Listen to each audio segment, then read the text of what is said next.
একটা কাঁচকলা আর দুটো আলু দিয়ে যদি এতগুলো বড়া পাওয়া যায় তাহলে কেমন হবে? চলুন রেসিপিটা দেখে। একটা কাঁচকলা নিয়েছি, সঙ্গে দুইটা আলু সিদ্ধ করে নিয়ে এইবার খোসা ছাড়িয়ে নিলাম এবং খুব ভালো করে ম্যাশ করে নিচ্ছি, আলুগুলো যেন আস্ত না থাকে। এবার চলুন এর ভিতর কী দিব সেটা করি। 3-4 কোয়া রসুন দিব। কাঁচকলা একটু নরম তরকারি, ওই জন্য ঝাল বেশি দেওয়া যাবে না। 2টো শুকনো ঝাল আর একটা কাঁচা ঝাল আমি এই যে ভেঙে দিয়ে ভালো করে ভেজে নিয়েছি। তারপরে পেঁয়াজটা বেরেস্তা ঠিক না, একটু নরম থাকলেও অসুবিধা নাই। ইনস্ট্যান্ট খাবো মানে তৈরি করেই একদম খাওয়া শেষ। তারপরে একটু দিয়ে দিলাম জিরা গরম মশলার গুঁড়া, আমার সবসময় রেডি করা থাকে, সেইটাই দিয়ে দিচ্ছি।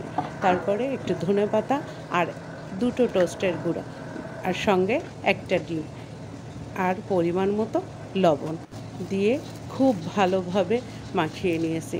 আমি ডিমটা দেওয়াতে কাঁচকলা মানে কাঁচকলার মিশ্রণটা নরম হয়ে গিয়েছিল, সেজন্য একটুখানি কর্নফ্লাওয়ার দিয়েছি, এইটার যাতে শক্ত হয়ে মানে টাইট করে রাখে, সেজন্য খুব ভালোভাবে মিশিয়ে নিয়েছি।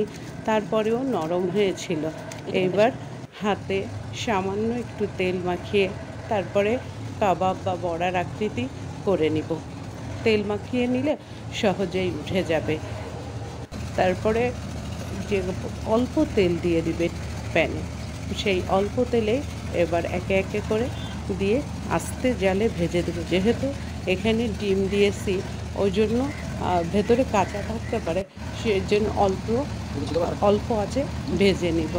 আস্তে আস্তে করে ভাজলে ভেতরটাও সম্পূর্ণ সিদ্ধ হয়ে যাবে আর উপরে একটা ক্রিসপি ভাব আসবে। আমি ভেবেছিলাম যে এইটা মনে হয় নরমই থাকবে, নরম থাকেনি। ঠান্ডা হওয়ার পর বেশ মুচমুচে হয়েছিল, খুবই মজাদার স্বাদে।